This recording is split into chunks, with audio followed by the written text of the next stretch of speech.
안녕하세요. 이번 시간에는 교과서 74쪽 기압에 대해서 학습하도록 하겠습니다. 자, 기압.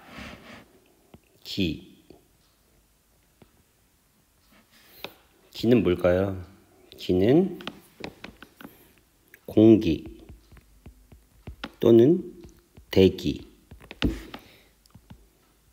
그리고 압력. 그래서 기압. 공기의 압력 또는 대기 압력, 이것을 기압이라고 합니다. 자, 학습 목표. 기압의 개념을 설명할 수 있다. 기압의 개념을 설명할 수 있다.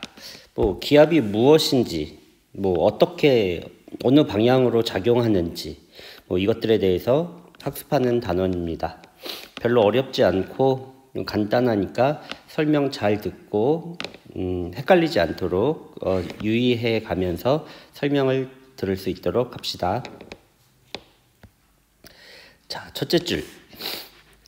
공기를 이루고 있는 여러 종류의 기체는 끊임없이 움직이면서 충돌한다.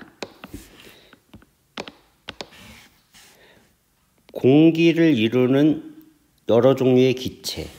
우리 공기 중에는 기체가 되게 많죠. 그래서 그 많은 순서를 우리가 이제 예전에 배웠었는데, 제일 많이 존재하는 게 질소, 그 다음에 산소, 그 다음에 아르곤, 이런 식으로, 이런 순서대로 있습니다. 끊임없이 움직이면서, 그리고 이 기체들은 움직이니까 충돌을 하게 됩니다. 그럼 이 충돌할 때, 이 부딪힐 때 힘이 있겠죠. 그래서 이때 기체가 충돌할 때, 기체가 충돌하면서 단위 면적에 작용하는 힘을 대기압 또는 기압이라고 합니다. 기체는 모든 방향으로 움직이기 때문에 기압도 모든 방향으로 작용합니다. 이건 조심해야 됩니다. 기압은 모든 방향으로 작용. 우리가 중력 때문에 위에서 밑으로만 기압이 작용한다고 착각하기 쉽습니다. 하지만 기체가 위에서 밑으로만 압력이 작용하는 게 아니라 기체는 모든 방향으로 움직이기 때문에 기압도 모든 방향으로 작용하는 것입니다. 그래서 이 기압도 모든 방향으로 작용한다는 이 내용에 대한 실험이 바로 이 실험입니다. 기압이 작용하는 것 어떻게 알 수 있을까? 과연 모든 방향으로 진짜 작용하는 것인가? 이 실험, 기압이 작용하는 것을 어떻게 알 수 있을까? 그림과 같이 이렇게 이제 실험을 하는 건데요. 이거 선생님이 이 실험은 초등학교 때 했던 건데 이게 중학교 3학년 때 나오네요. 영상을 한번 보도록 하겠습니다. 이번 시간에는 유리컵에 담긴 물에 기압이 어떻게 작용하는지 알아보겠습니다.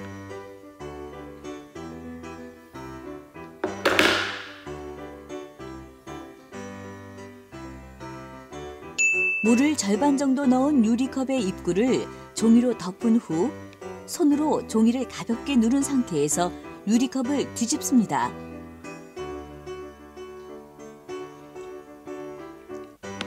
종이를 누른 손을 천천히 뗀 후 유리컵 속의 물이 어떻게 되는지 관찰합니다.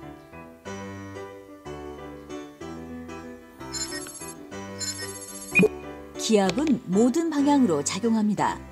즉, 종이면의 아래쪽에서 위쪽으로 기압이 작용하므로 유리컵을 뒤집어도 컵 속에 담긴 물이 아래로 쏟아지지 않습니다.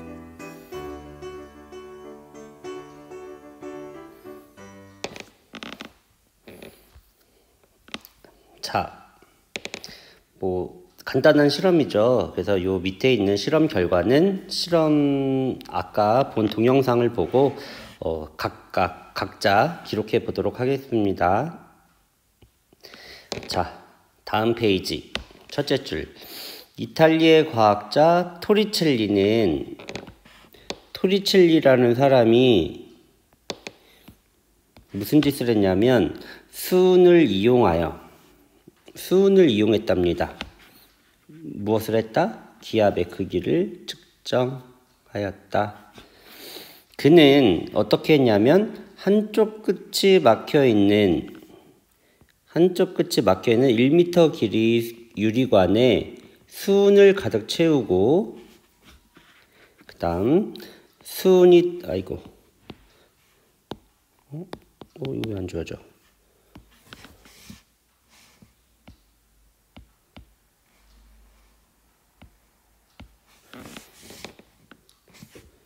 수은이 담긴 수조에 거꾸로 세우면 유리관에 들어있던 수은이 76cm 높이까지 내려와서 멈춘다.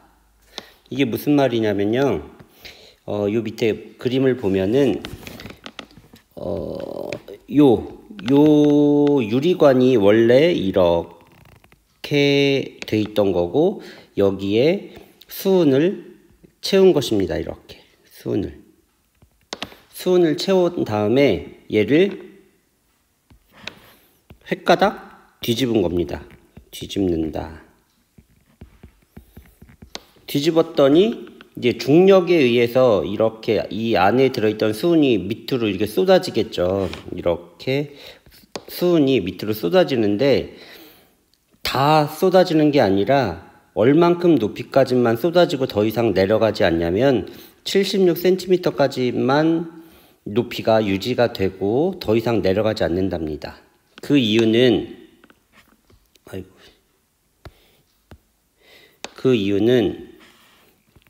이렇게 기압이 누르고 있기 때문입니다. 기압.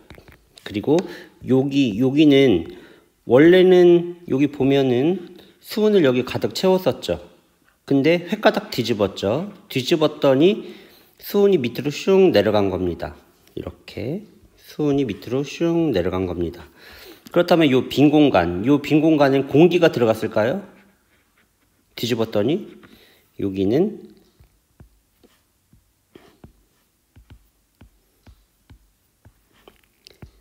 진공 상태가 됩니다. 그래서 76cm만 높이가 유지가 되고 더 이상 내려가지 않는 이유는 기압이 누르고 있기 때문에 그렇다. 그래서 기압의 크기를 측정하게 되었고요. 시험에 잘 나오는 내용은 뭐냐면 76cm다. 요걸 외우는 거는 뭐 이제 상식이지만 요 시험관의 기울기를 보면은 이렇게 옆으로 기울였죠. 기울인다. 기울여도 여기 높이를 보세요. 76cm. 76cm 이 높이가 변합니까? 안 변합니까? 안 변하죠. 요거 시험에 많이 나오고 여러분들이 많이 틀리는 내용입니다. 유리관을 기울여도 76cm의 이 높이는 변해요? 안 변해요? 안 변한다. 기울여도 높이는 너무 두꺼운가? 높이는 유지. 높이가 유지된다는 것, 이거 잘 기억하세요. 자, 그래서 기압의 크기는 76cm의 높이가 유지되는데 왜 뒤에 이런 HG 뭐 이런 영어를 써놨냐? 얘가 바로 수은입니다. 수은의 이 원소 기호 HG. 그래서 76cm 뭐가? 수은이 76cm의 높이를 가졌을 때 우리는 1기압이라고 합니다. 1기압. 또 1기압은 1013 헥토. 이거 H는 헥토예요. 헥토. 그리고 PA, 이거는 파스칼, 헥토파스칼이라고 읽습니다. 날씨에서 많이 나오는 이제 용어입니다. 기압, 뭐 고기압, 저기압 뭐 이런 거 할 때 많이 나오는데, 우리가 뭐 다음 중 일기압이 아닌 것을 고르시오, 뭐 이런 시험이 뭐 간단하게 나올 수 있는데, 여러분들이 많이 헷갈리는 것이 바로 요거입니다. 요거 1013이라는 거. 딱 1000일 때 마치 일기압일 것 같지만 1000이 아니라 1013일 때 일기압이라는 거. 요거를 많이 헷갈려 합니다. 좀 주의할 필요가 있어요. 주의해야 돼요. 1013이 일기압이라는 거. 근데 이제 수은으로 했을 때 76cm HG잖아요. 76cm HG. 그러면 이것을 밀리미터로 고치면 76cm가 밀리미터로 고치면 몇이 될까요? 760. 그래서 높이 밀리미터 HG. 이렇게 해도 똑같은 말입니다. 근데 또 이 수은을 사용하지 않고 물을 사용해서 우리가 실험을 할 수도 있겠죠. 물을 사용하면 요 높이가 몇이 되냐면 10m가 됩니다. 10m.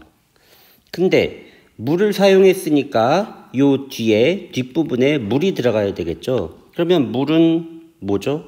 화학식이 물은 H2O 이렇게 쓰는 겁니다. 10m H2O. 자, 이해가 됐죠? 자, 이해가 안 됐으면 앞에부터 다시 설명을 들으면 됩니다.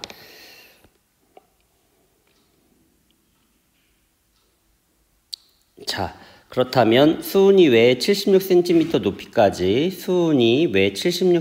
높이까지 내려오다가 멈추냐? 그 이유가 뭐냐?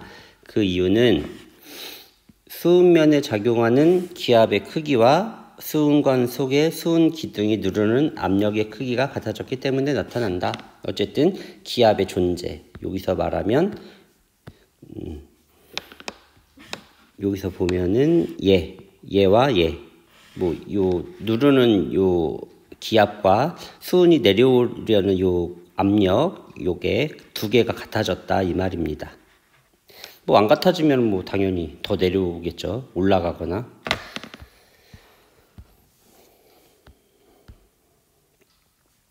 자, 그 밑에 기압의 크기는 시간과 장소에 따라 변하는데 고도, 높이가 높아질수록 공기의 양이 감소하기 때문에 기압도 낮아진다.